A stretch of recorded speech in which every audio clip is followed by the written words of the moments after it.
लाभार्थ्यांच्या खात्यात रक्कम जमा झालेली आहे। गेले काही दिवसांपासून प्रतीक्षा असलेला हप्ता जमा करण्यात आलाय।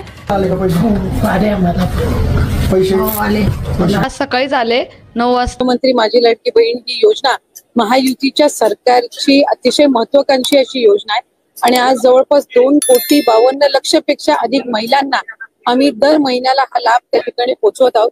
खरं तर विरोधकांनी तर अशा पद्धतीच्या सुद्धा वावड्या उठवल्या होत्या किंवा अशा पद्धतीचा सुद्धा अपप्रचार सुरू केला होता की निवडणुका झाल्यानंतर महायुतीचं सरकार आल्यानंतर महायुतीचं सरकार ही योजना बंद करेल, अशा पद्धतीचा अपप्रचार त्यांनी सुरू केला होता।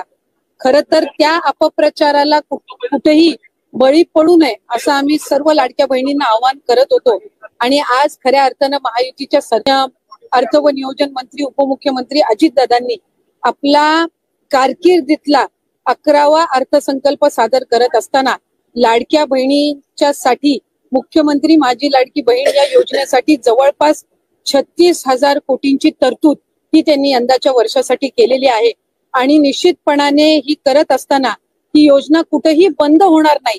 जो प्रचार विरोधकांकडून करण्यात आलेला होता की डिसेंबर महिन्यानंतर या योजनेचा लाभ मिळणार नाही, या उलट जानेवारी असेल त्याचबरोबर फेब्रुवारी आणि मार्च महिन्याचा एकत्रित असा लाभ याचं वितरण सुद्धा आम्ही 2 दिवसापूर्वीच सुरू केलेलं आहे, प्रगतीपथावर आहे।